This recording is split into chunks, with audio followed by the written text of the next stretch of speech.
Pleasant good morning to everyone here in the room. Good morning to all of you connected online. As Karen has mentioned, my name is Kevon Swift, and I'm thrilled to be here today at the 19th Caribbean Internet Governance Forum. You guys have to realize the significance of that.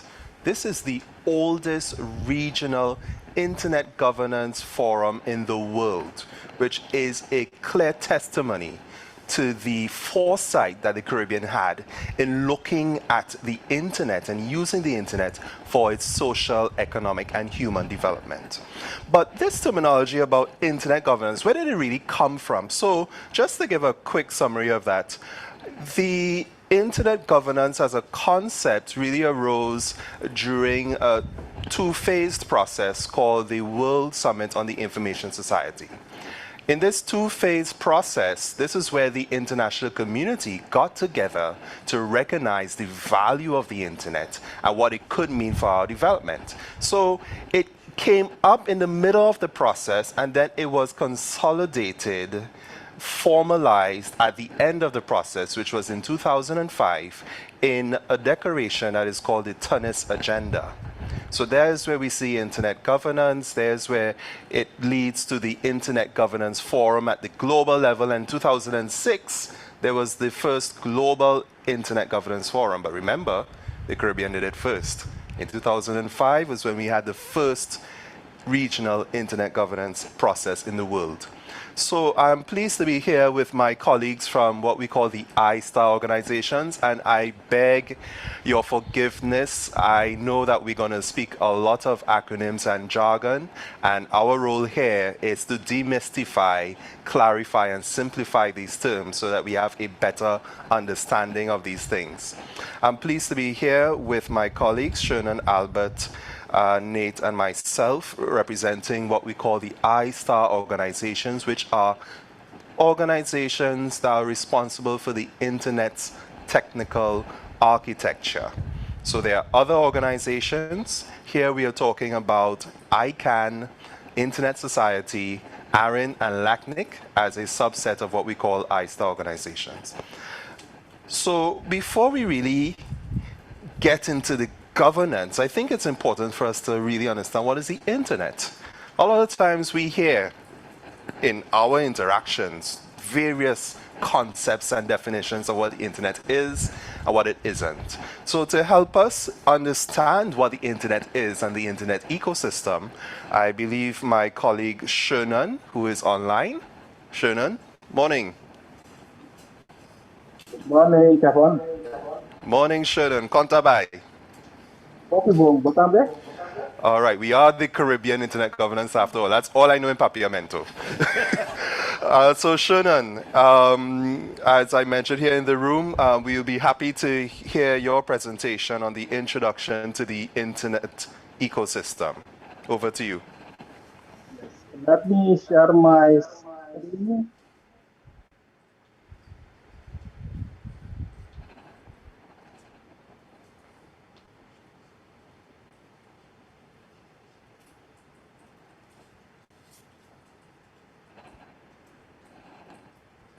Yes.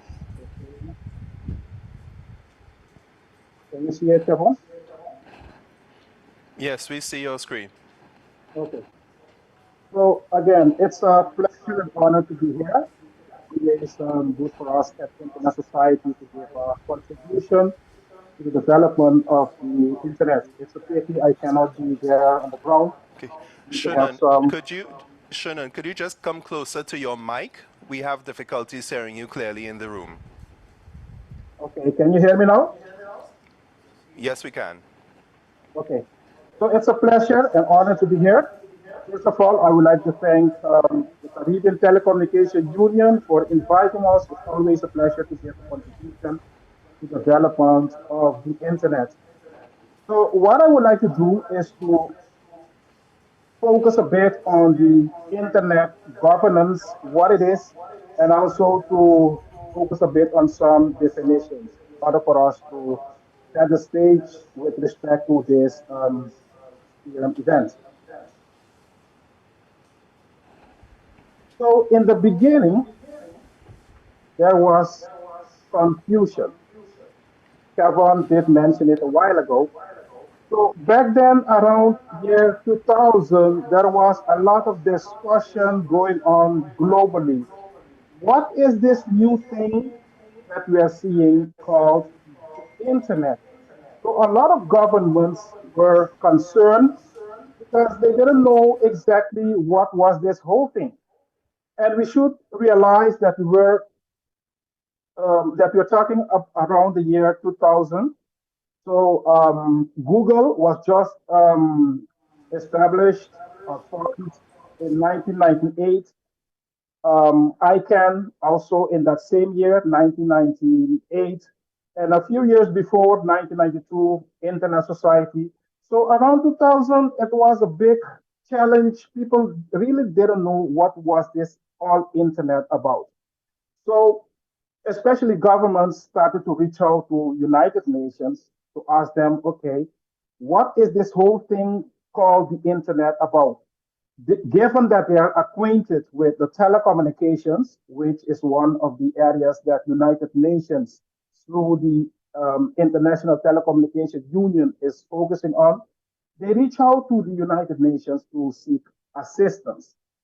And what we have seen is, as Kevon did mention, the United Nations did organize back then in the first phase in the year 2003 what we call the World Summit on the Information Society.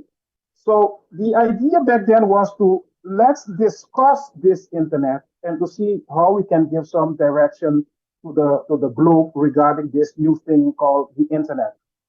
The thing is that they didn't reach agreement at that particular WISIS event.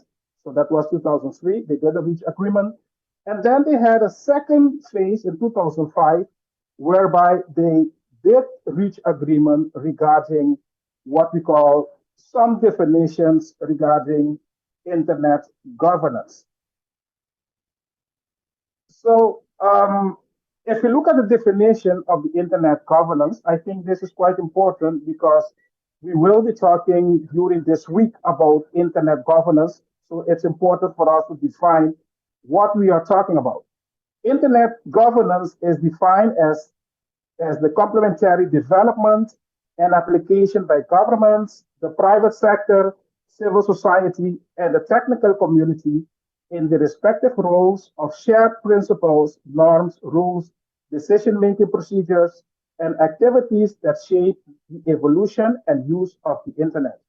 So we see some key stakeholders here. I did put them, for example, in yellow. We see the governments, we see the private sector, civil society, and the technical community. All of them came together and have been discussing how can we deal with this internet. So the internet is not something that only one particular stakeholder or country is shaping in which direction we should go, but all stakeholders, governments, private sector, civil society, and the technical community are focusing on what should be done with the internet. And based on that, we have seen also a new concept called the multi-stakeholder model that my friend Albert Daniel will be focusing a bit more later on. So again, it's not only one stakeholder giving direction, but all of them together in what we call the multi-stakeholder um, model. So the same is true also for what we call the internet ecosystem. We have different organizations here. We have ICANN, Internet Society, the organization that I'm representing. We have ARIN, we have LACNIC, we have ICANN, but not none of us are like have like a kind of monopoly over the internet. All of us, in one way or the other, are responsible for one piece of the pie that you can see here. So if we start with the first one, naming and addressing, ICANN, for example, is responsible for the domain names. So they developed all the domain names that we are using nowadays, and Albert will be explaining that later on. The regional internet registries, represented here by Kevon and also by Nate, they are issuing all the internet addresses to their particular region. And they get these IP addresses from ICANN, but there is another organization called Internet Engineering Task Force, of which Internet Society, so our organization, is developing all the standards that should be used globally. So if we go clockwise, we see also another piece of the pie where you have governments, intergovernmental organizations, all of them are focusing how can we focus on local, national, and regional policy development for our particular country, region, or globally. If we look, for example, at Caribbean Telecommunication Union, they are focusing on specifically on um, telecommunications and internet related policy for the Caribbean in this particular case. If you look at the yellow piece of the pie, we have education and capacity building. So you have several organizations also focusing on how can we ensure that people in our region get acquainted with what is this whole internet about. So you have universities, all what we call the iStars, Internet Society, ICANN, ARIN, LACNIC, and others. They are focusing on capacity building and education as well. We would like to see our own people in the region taking the lead and not always looking to the US or Europe for assistance. What we're doing today is exactly in that capacity, education and capacity building. Not to forget the users, because without users, you don't have anything. So you have also the civil society group focusing on in which direction the internet should go, or at least what are the services that we need. And then you have also a very important group called the Shared Global Services and Operations. Here you have all the root servers. Globally, you have 13 organizations that are managing all the root servers around the globe. So they act like mirrors. They have all the information located on all these servers. And depends where you are in the world, then you can get access to the root server that is closest to your jurisdiction. And then the last group is what we call the open standards development. So here you have all the organizations that are focusing on technical standards development. We have the ITU-T, International Telecommunication Union. The T stands for telecommunications. And basically, they are developing standards for the telecommunication infrastructure that we're using nowadays. You cannot have internet if you don't have a telecommunication infrastructure, be it wired, satellite communication, it doesn't matter. You need to have a telecommunication infrastructure in place in order for you also to have internet connectivity. And you do have some specialized organization focusing on standards. One of those that is quite important for the internet is what we call the Internet Engineering Task Force, of which the Internet Society is the organization at home. So all the internet related standards were developed by the Internet Engineering Task Force. We are talking about IPv4, IPv6, autonomous system numbers. All these internet related standards were developed by the Internet Engineering Task Force. So how can you contribute to internet governance discussion? I think this is very important. It's great for us to come together to have some, how do you call it in Trinidad and Tobago, festivals, I guess, right, Kevon? But equally important is it's very important for us to discuss how we are going to contribute a wider internet development in our region and also globally. So it's very important to focus on the national and local IGFs because on the national and local level, this is where we can bring changes in policy or other developments that we are seeing in our countries. And then once you have had some impact locally, you can also focus on the region as a whole. How can we focus on the Caribbean as we are doing today? And also not to forget the globe because you are part of the globe. So you may give a contribution locally in your own country at the regional IGFs and also globally at the global IGF. And at Internet Society, our own organization, we empower people to take action. So we You can join a local chapter in the country. You can also become what we call an individual member of the Internet Society. If you are an organization, you can also become an organizational member. And if you would like to focus on some very specific areas, you can also join what we call the special interest groups. Within Internet Society, this year, we have been focusing on two big areas. The first one, the one that you're seeing in green, is what we call how can we ensure that the internet continues to grow.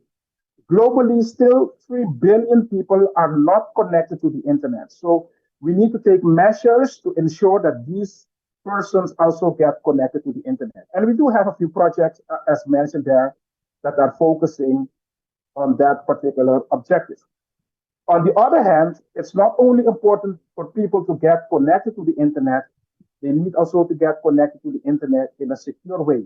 It doesn't make sense if we have all kinds of cyber crimes ongoing where people cannot use the internet. So we also have a few projects. I'm just mentioning, for example, encryption is one of those, where we raise awareness what should be done in order for us to be much more secure when we are using the internet. So with that, basically, that is basically what I wanted to share with you all.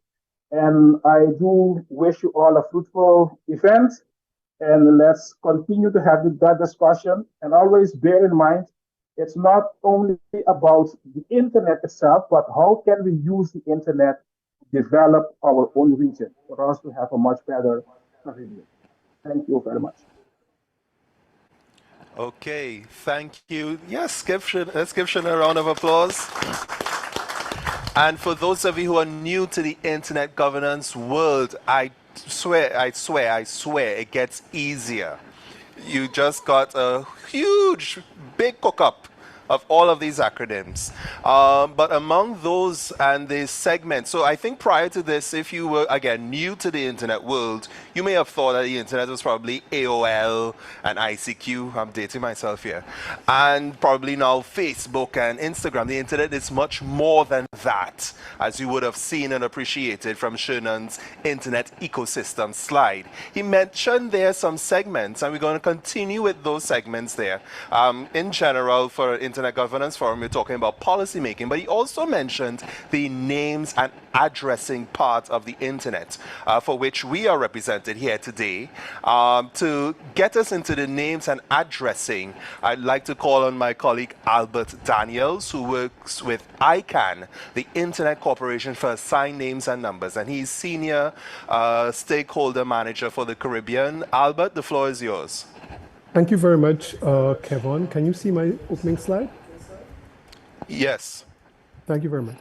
So first of all, I would like to congratulate the CTU on this 19th edition of the Caribbean Internet Forum. As Secretary General Rodney mentioned, this is really the pioneering event when it comes to internet governance, not just in the Caribbean, but in the world. And I must also indicate that I really did my best to be there in person. I had my hotel booked, I had my flight booked, but in the end, airline issues on Monday mitigated against me being there in person. So Kevon, I'll have to ask you and Nate and the CTU staff to think of me when you are enjoying your doubles and your veg rotis, because I will really be missing all of that sincerely. But you know, it's ironic that this happened, because one of the key themes in my presentation today will be the whole issue of participation. And what we have learned during the COVID times is that if it is not possible to participate in person, then we do always have the option of participating remotely. So thankfully, I can still be with you today. So the internet has powered digital transformation across the world for the past 3 decades. And you've already heard the term, the domain name system. And this DNS, as it is referred to, the domain name system, is an important tool in accessing the internet and makes accessing the internet more user-friendly than using internet numbers. I'm sure everyone must have encountered these IP addresses that we speak about, 192.168, and so on and so on. And if we had to remember those numbers every time we wanted to send an email or every time we wanted to use an application or a server, it would be very challenging for human beings. So as Shernon mentioned, we have these domain names which are easier to remember. For example, if we want to do online banking, we go to mybank.tt, or if we want to interact with our friends and family socially, we go to facebook.com or Instagram and so on. And all of those names we can actually remember. So one of the roles of the ICANN organization is to coordinate and manage the Internet's unique system of identifiers. Every device connected to the Internet has an IP address, an Internet Protocol address. And on this slide, you can see an example of one of those numbers in hexadecimal, the FD84 and so on. And we've already spoken of the others, 192.168. But we know that we use mainly domain names, facebook.com, google.com, mybank.tt, mybank.sl.lc, and so on. So ICANN coordinates all of that, but ICANN does this as an organization in collaboration with many other organizations, some of which Shernon mentioned, the Internet Engineering Task Force, the Regional Internet Registries, ARIN and LACNIC for the Caribbean, and so on.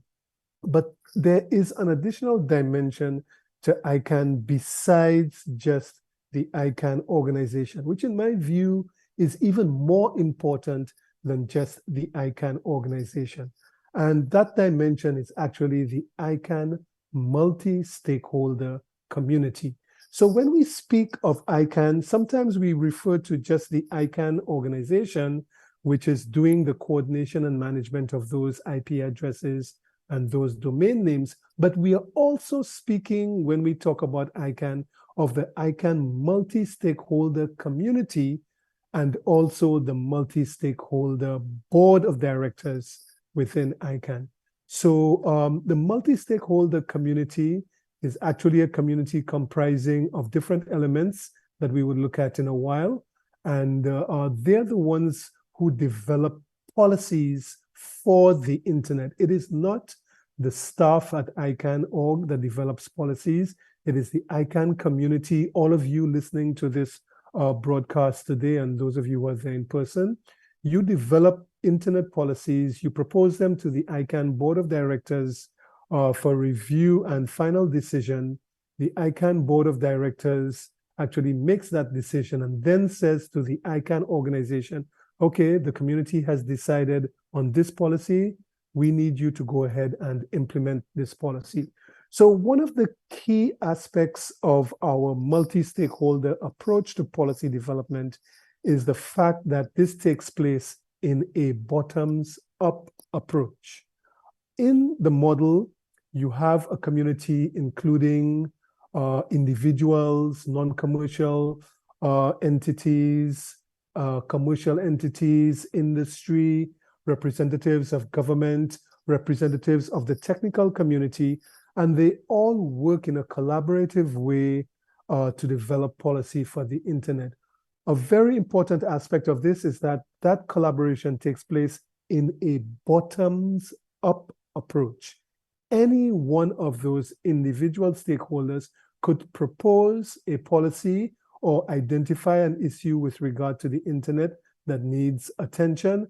And then there's a whole series of steps that takes place that allows the policy to filter up until it is implemented by the ICANN.org.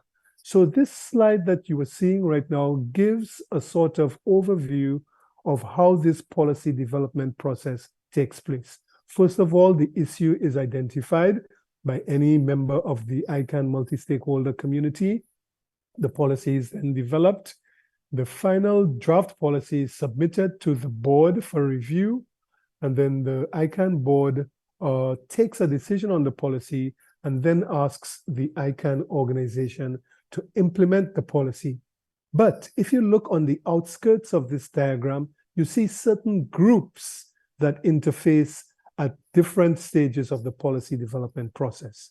Policy can be developed either with regard to the numbers, both at a global level and at the level of the regional internet registries, which we will be hearing a little bit more about from Nate and Kevon, or policy can be developed for country code names, names like .tt, .lc for St. Lucia, .jm for Jamaica, .bb for Barbados.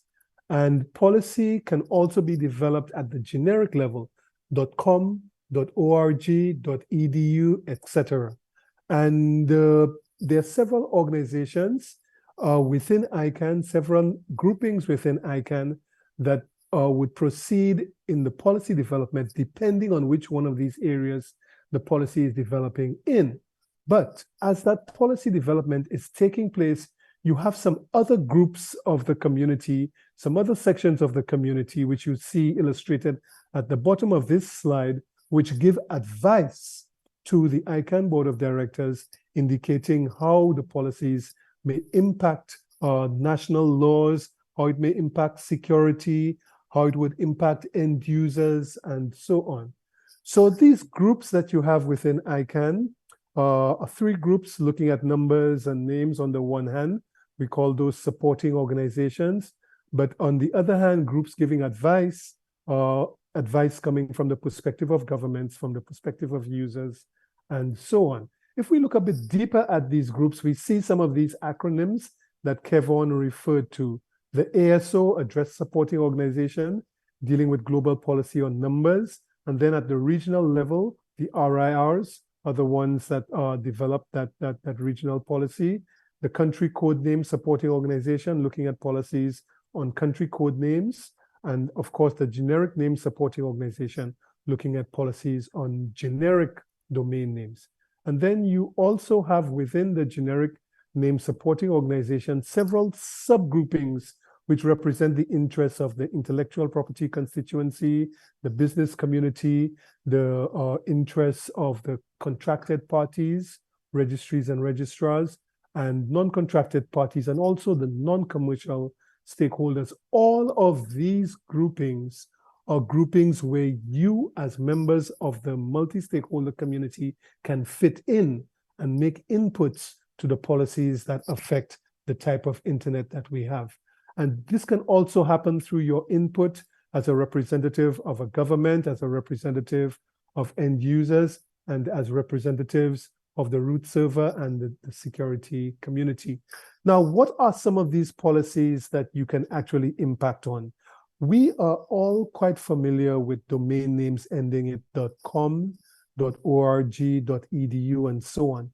But at some point in the life of the internet, the multi-stakeholder community decided, well, look, you know, we want more competition, we want more innovation, we want more choice. So the community, and I stress on community, the community and not the ICANN staff or management decided that there should be additional domain names like what you see on this slide. Additional domain names in several different areas to increase that competition, choice, and innovation. So the policy development process took place within the ICANN multi-stakeholder community. It was facilitated by the ICANN organization. The policy was put to the ICANN Board of Directors, and in the end, we now have over 1,200 additional top-level domain names like .sport, .media, .education, .charity, .bank, .exercise, and so on.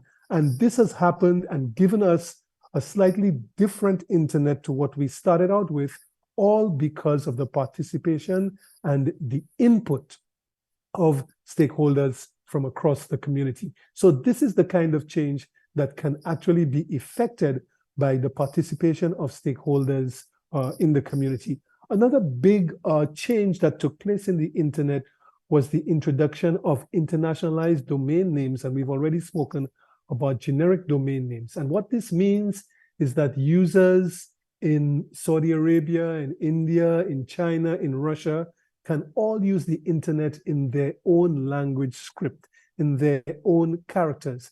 And this means that It introduces a tremendous opportunity in business by new individuals using the internet in their own language, and also by new users coming on the internet because of the availability of these new scripts.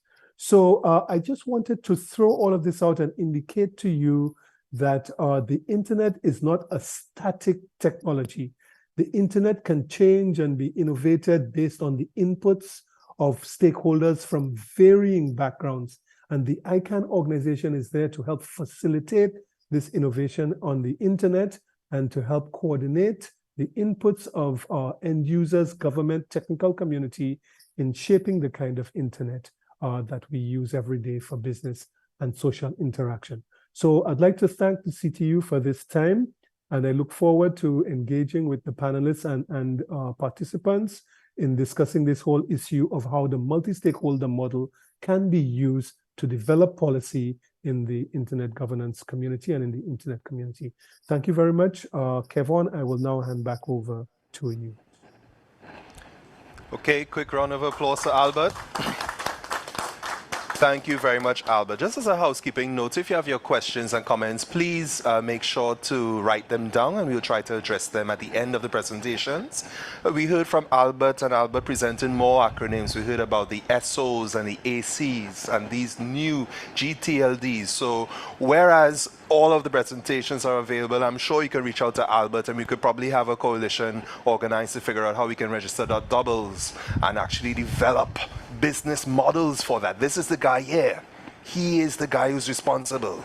We have a huge gold mine sitting there with doubles. Nate, we'll have some doubles afterwards. Trust me, you're missing out one of the best things from Trinidad. So moving along right now, Albert also mentioned the RIRs, the Regional Internet Registries, for which we have two represented here, the American Registry for Internet Numbers and the Latin American and Caribbean Internet Addresses Registry, ARIN and LACNIC. So I'll give a generic or a general presentation, I should say, about the RIR system, and then from there Nate will take it over, and then he will speak a bit more as to some Caribbean priorities that we can be looking at. So presentation, if you can. Oh, so I think my presentation seems to have disappeared somewhere, somewhat. Ah, here we go. All right, so the RIRs, the Regional Internet Registries, we represent 2 of 5 unique organizations in the world. We are all distinguished by our geographic coverage area. In the case of ARIN, that deals with North America and parts of the Caribbean, and in the case of LACNIC, that deals with Latin America and parts of the Caribbean. But in terms of how we are structured, we are similar organizations. We have the same functions, and we provide these functions to our customers.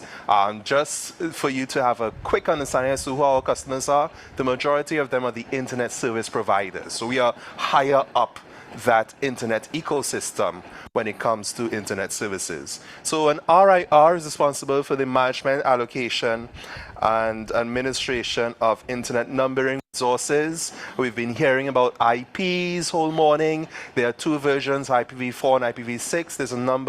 There's another resource called an ASN, an autonomous system number.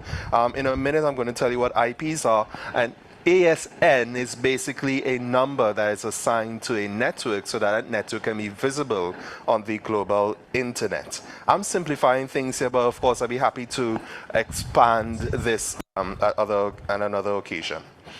So in terms of our main functions, the management, distribution, and the registration of these internet numbers, there we have the 2 versions. We maintain routing logs and log services for these numbers. So Albert mentioned the domain name system. Think of the domain name system as a matching system between names and numbers. And for each part of the system, we have to maintain registries or logs of who holds which number or who holds which domain name. Interestingly enough, in the numbers world and in the names world, we call this the whois system. And then we have the support for internet technical infrastructure. So Albert also gave the example of an email being sent For email to be sent, it relies on services that we provide as RIRs called reverse DNS services. So we are very critical in how the internet functions. So an IP address, every computer, every device needs a number, but the human brain recognizes and remembers names. So that's just what it is. Every device, every server, every mobile needs a number. And to probably help you along, I'll give you an example. Anyone here can guess what 8.8.8.8 as an IPv4 address, where that will get you to? 8.8.8.8. Not folks who are well seasoned in internet governance. Any other? No one? All right, I'm not seeing it online either. That is google.com. At least it's IPv4 address. So at least that one isn't too complicated. But when you have 192.168. No one is going to remember all of these. So that's where the names part comes into play. It matches with a number that is distributed by one of us as the RIRs. And what you'll see here, that hexadecimal longer number, that's what is representative of an IPv6 address. So computer recognizes numbers, and humans, of course, they remember names. So the RIRs, as I said, there are 5 unique organizations in the world. We started with RIPE NCC. RIPE NCC is the RIR for the European region and also the Middle East, and they were established in 1992 with their head office in Amsterdam. And then soon afterwards we had the Asia Pacific Registry, the Asia Pacific Network Information Center, which registered its offices in Melbourne in Australia in 1993. Moving along, we have ARIN being established in Reston, Virginia in 1997. As we move over into the 2000s, LACNIC came about as an agreement of large operators within Latin America wanting to have its registry in 2002. And last but not least, the last registry on the block is ARIN, which came about in 2005. I would love to get more into detail with these things, but I'm around for the entire week, so feel free to approach me or Nate and ask any questions you may have. One of the interesting things to note about the RIRs, these are our characteristics. We are independent organizations. We're not treaty-based, but we do not report to any other organization. We have been delegated this authority to create and to bring together regional community to develop regional policies that will distribute internet numbers. So we are independent. We are also not for profit. Just now when Albert was talking about domain names, he spoke about monetization possibilities. I made a joke about dark doubles. When it comes to the internet numbers, it's a not-for-profit setup that we have. You pay a fixed price to have use of a number. This is done under a contract, and you have to renew your fees annually to continue using this number. And on that note, we are membership based. So I alluded to what our key customer profile is. Those are the ISPs, but you also have universities, we have banks that come directly to us for internet numbers. We also have operators of critical infrastructure such as internet exchange points that can come to us directly to get internet numbers. And of course, we are community driven. And you would have seen in Albert's examples, a lot of talk about community. So I'm probably skipping ahead here. So at LACNIC, we have 12,000 members in 33 territories across Latin America and the Caribbean. For the Caribbean component, we have just about 267 members. And that is across 14 territories. But just to note, in ARIN, it's similarly about 300 members in the Caribbean that is served as well. So we can say that we serve the Caribbean equally. At a global level, the 5 of us combined, we are called the NRO, the Number Resource Organization, where we monitor the developments of numbers on a global level, and we try to come up with ways to coordinate our activities for anything that may be an opportunity or a threat to the global internet community. This is again a breakdown of different activities that we do at the NRO, another acronym. And I can get back to this at another point. So just to understand a breakdown of this numbers world, at the global level, we have had distributions from what used to be called a body at ICANN called the IANA, and that distributed these large blocks of numbers, and then we, as I said, are authorized or mandated to create regional policies to distribute this. Below us, there's a layer called National Internet Registries, who have taken it upon themselves to distribute to entities within a jurisdiction. Two examples of these would be in Mexico and in Brazil, where you have respectively NIC Mexico and NIC BR that are responsible for the distribution of not only numbers but names within those two jurisdictions. And of course, there's something called a LIR, which is a local internet registry equivalent, well, I would say equivalent, just to simplify terms here, to an ISP, what happens within a particular jurisdiction. And this is the last slide I'll leave you with. How are we governed? So as I said, we are independent, but we have three spheres of governance that guide our actions. We have the national legal framework of our head offices, so in this case, Virginia law and the US law. In the case of LACNIC, that's in Uruguay, Australia, the Netherlands, etc. We have a technical remit. These are the agreements that we have with ICANN for the technical services and the technical coordination of the domain name system that we provide. And again, community policy. Albert spent a lot of time speaking about community, and similarly, community for us means anyone that has an interest in developing these policies in our regions, they can participate. And when I say anyone, I mean anyone. Our policy development processes are not limited to ISPs. It could be anyone at all from any part of the world who has an interest in internet numbers. They can come and be part of our process, propose ideas, make proposals, defend those proposals, and then those proposals become policies that we as staff, we will implement. So the policies are made, they're ratified by a board, and then the staff implement these policies. So Kevon or Nate, we do not write any policies directly.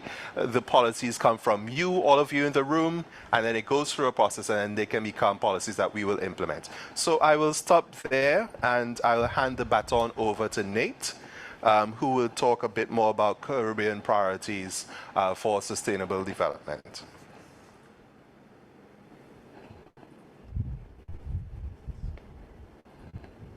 All right. Well, good morning, everybody. Welcome to the 19th Caribbean IGF. It's really an honor to be a part of this. I want to say hello to everybody that's here in person, as well as those that are joining us virtually. It's interesting. Secretary General Rodney Taylor said something very profound earlier, which is the internet is not something over there for others to manage. It's something for all of us to manage. Very subtle, but profoundly important. And obviously, with the existence of the Internet Governance Forum here in the Caribbean in its 19th year, those words today cannot be any stronger said. So if there's anything that you leave with this week, I think it's important to know that you're part of the internet ecosystem, the internet governance system, and I hope my slides today will kind of pull together some of the slides and presentations that my colleagues have made earlier. A little bit about myself, Nate Davis. I'm a Senior Government Affairs Analyst with ARIN. I've actually am back with ARIN after a failed retirement attempt of 3.5 years. Prior to that, I served as ARIN's Chief Operating Officer for 14 years. And then a few years prior to that, I actually led the engineering department at ARIN back in the late 90s. So I've been doing this for a little while.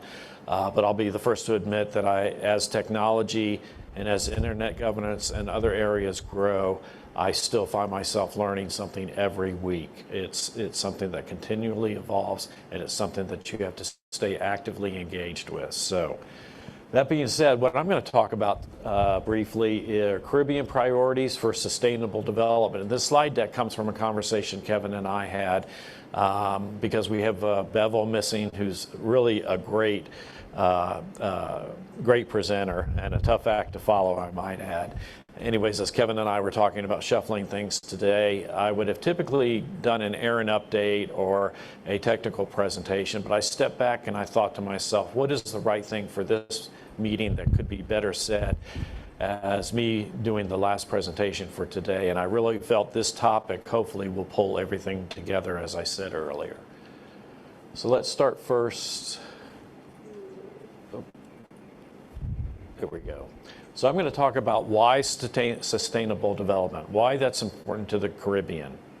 I'm also going to take just a few brief thoughts on where, from an RIR, names and numbers perspective of that internet ecosystem, where the Caribbean should focus. And then lastly, we're just not going to toss it out there and say, this is what you should do. How can we help?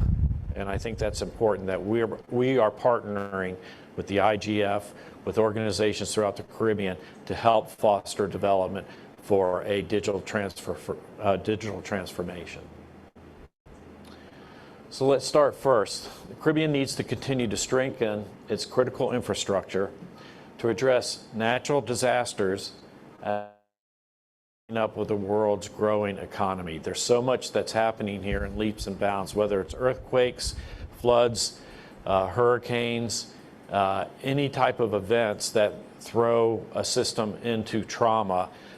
Your ability, the Caribbean's ability through their technical infrastructure to be able to address that, resolve it and move forward is vitally important, as well as keeping up with what's happening with the global economy. And when I say that, in 2021, the World Bank mentioned that mobile services and technology account for $4.5 trillion of economic value.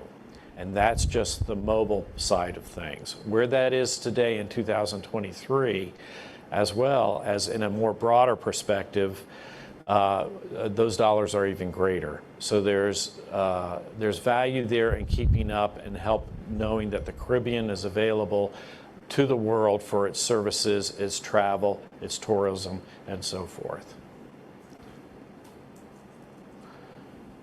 Where should the Caribbean focus?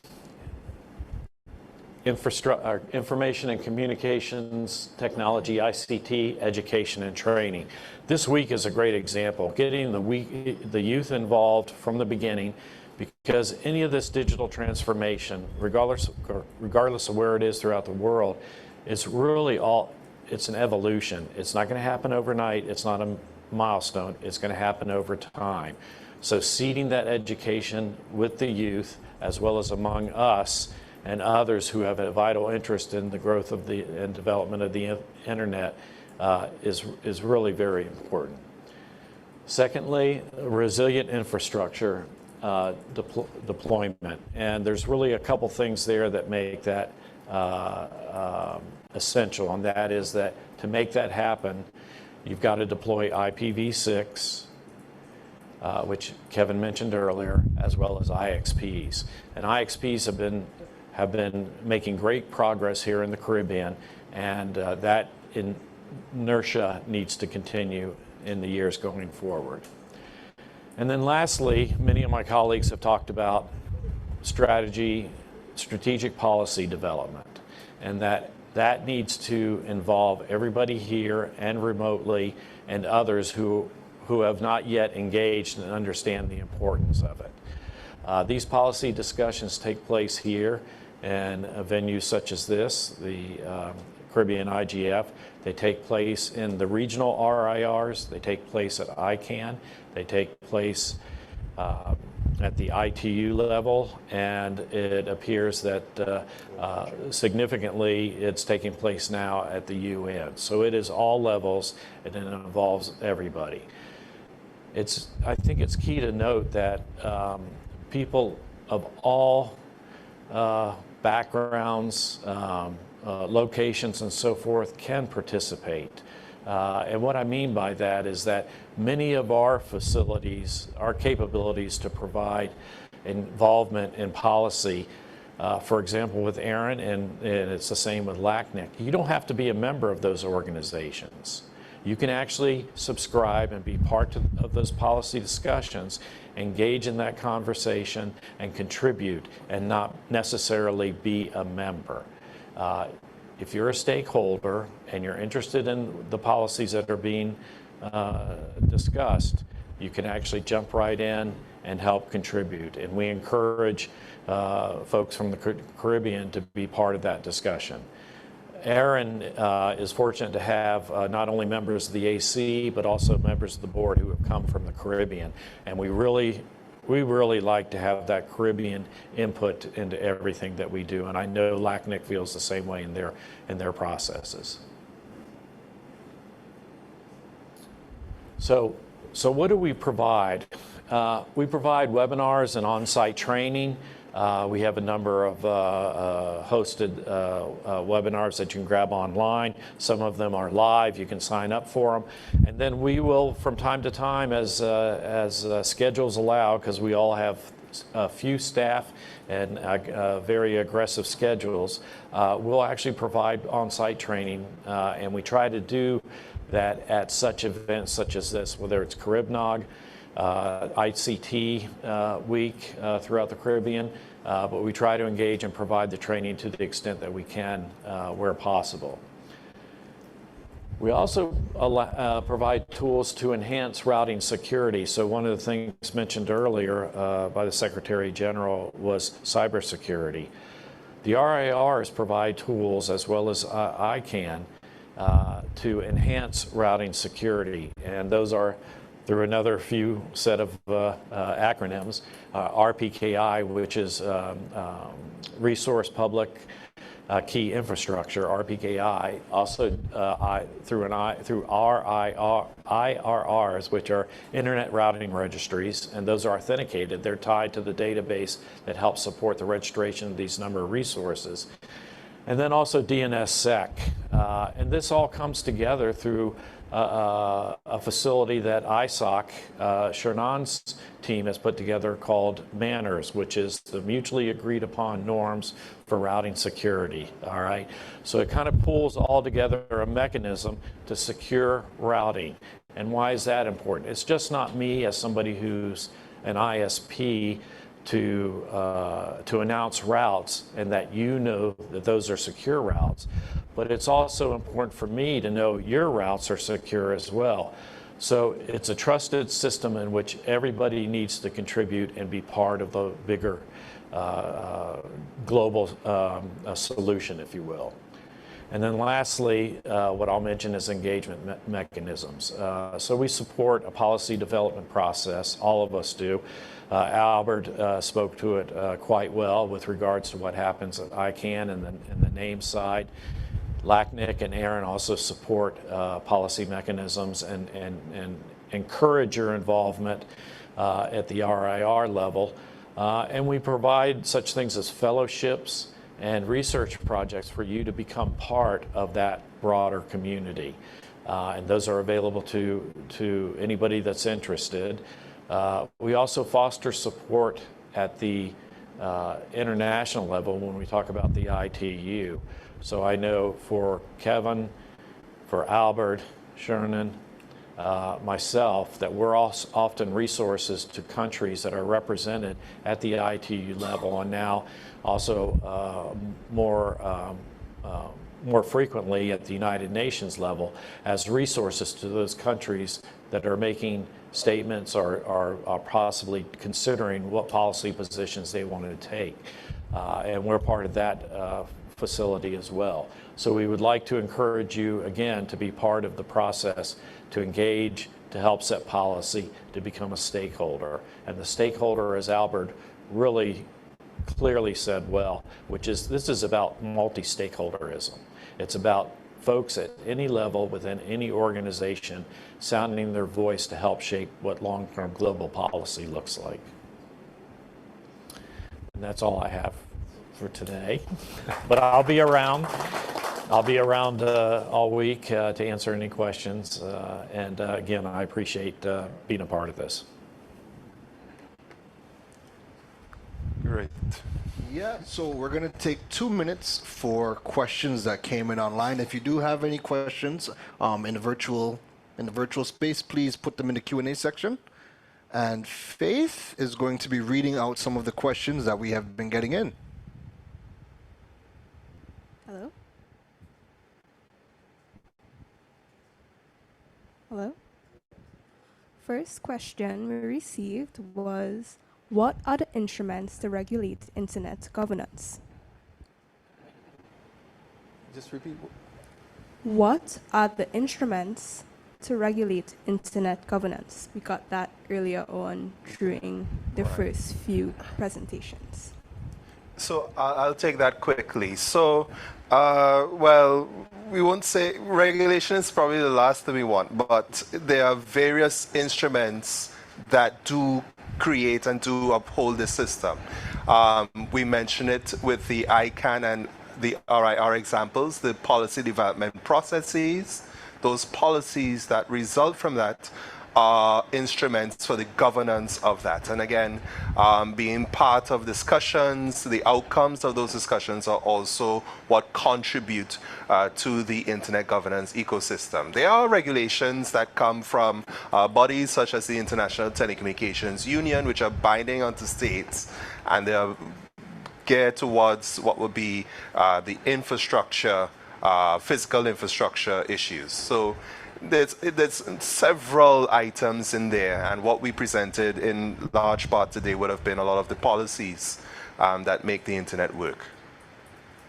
And Kevon, all I would add to that is to simply say that sometimes organizations like ICANN get confused and are identified as regulatory bodies. And I just wanted to say that ICANN in particular is not a regulatory body. As a matter of fact, our focus is on ensuring simply that the names and the numbers and the system of translation works well with all the RIRs and the ASNs and so on. And we hardly ever get involved in any aspects related to how those names and numbers are used in terms of content. So very, very laser focused attention and ambit. So ICANN really facilitates the community being the watchdog. So can I just want to challenge you though, Albert. Clearly there is, with such an open resource, there's a huge potential for abuse. And therefore, what role does ICANN or any of the internet orgs have in terms of ensuring that you know, I don't want to say regulate, but how do you address issues of abuse, for example, on the domain name system? Thank you very much, Rodney. That topic that you just mentioned, DNS abuse, is actually one of the current hot topics at all ICANN meetings. Because as you quite rightly said, this system of translating names into numbers has some opportunity for hackers to get in and impersonate your bank, impersonate various organizations. So this is taking place and it affects the DNS system, you know, as ICANN manages it. So there's a lot of discussion going on within the ICANN multi-stakeholder community. But again, the ICANN organization is facilitating a community discussion on how this topic, how this issue can be addressed, how it can be tackled, how it can be mitigated. And interestingly enough, a lot of work has been spent on just defining the issue. What do we refer to as DNS abuse? How is it different to DNS misuse? So from an ICANN org perspective, we are currently facilitating those kinds of discussions in the ICANN multi-stakeholder community. Great. Last question. Faith, last question. Okay. Hello? The next question is, I've always wondered why many businesses within the Caribbean don't use their country's code domain names. Like, for example, you would see them use mybusinessnameTT.com instead of mybusinessname.tt. Is it that the domain names are costly for these TLDs per country? I think Albert might be best to speak to the domain names and its CCTLDs in Yes. the region. That is a question that I would absolutely make a comment on, but I didn't want to hog the mic. This is what we refer to when we speak about, expanding the domain name system as the community decided to do with those additional 1,200 domain names. And there was also a question related to non-English users and persons who don't use English scripts, which I answered in the Q&A. But the whole idea is that this is an end user choice. This is a business choice, what domain name they decide to use. As you have seen, many new ones are available. And of course, we have our local country code top level domain names. And it is at events like this where we spread the information. .tt is available in Trinidad. .bb is available in Barbados. .kn is available in St. Kitts. When individuals realize that by saying that I am a .tt website, then I show myself as being more authentic as someone who creates doubles. Because if I compare doubles.tt to doubles.lc, you might say, well, okay, these St. Lucians don't know anything about doubles. The real good doubles cook will be the one from Trinidad and Tobago. So this is how we can add an element of localization, of regionalization to the domain name that we decide to use. A website that is on .education perhaps might be more focused on education than one that is on .sport, for example. And you, the end users, are actually becoming more and more aware of these issues by participating in events like the Caribbean Internet Governance Forum, and then being put in a position where you can make choices as to what works best for you. So I just want to add one last comment to that. I think the question we should ask ourselves here, what are the opportunity costs for not using our CCTLDs and new GTLDs that reflect our Caribbean identity? Because we are operating in a global system. So it's something for us to continue processing. I know this forum is one that we'll definitely have many more opportunities to continue aerating that topic. And let me just add as well that, I mean, I would love to hear your views because I know you're in this space. Exactly. But we are very short on time, but maybe at some point, I know you advise businesses on these issues, on digital issues. So it would be good to hear your perspective as well. Yeah, I mean, I'll say it in one sentence. The main reason why people use a mybusinesst.com versus mybusiness.tt is just lack of education. That's one of the biggest questions I get asked. How do I go about registering a .tt domain name? Most people don't know. That's really it. So I want to thank the esteemed panelists, Mr. Kevon Swift, Mr. Nate Davis, Shernon Osepa, and also Mr. Albert Daniels. Can we get a round of applause for them? This first session was all about laying the groundwork as to how the internet works, because I think that's one of the biggest misconceptions about the internet is who is involved, who runs it, and how it works. Just to get a quick pulse check, right? We still have a lot of people in the Caribbean that think the internet is Facebook. The internet is Instagram. The internet, as far as some people are concerned, is Netflix, and that's really all they do when it comes to the internet. But just to get a pulse check in the room and online, let me know, where did your internet journey start? So let me know online, message, where did your internet journey start? I remember AOL. Can we get an AOL in the room? AOL? Too young, too old? Where are we? What was the first? Let me know. What was the first interaction with the internet that you had? MSN? We heard Kevon talk about ICQ. Any ICQs? Wow.net? I still remember my ICQ number, 577-60593. That's how much I used it back then. I'm dating myself, I feel. Anybody remember some of the search engines? Alta Vista. Yes. Ask Jeeves. Netscape. My goodness.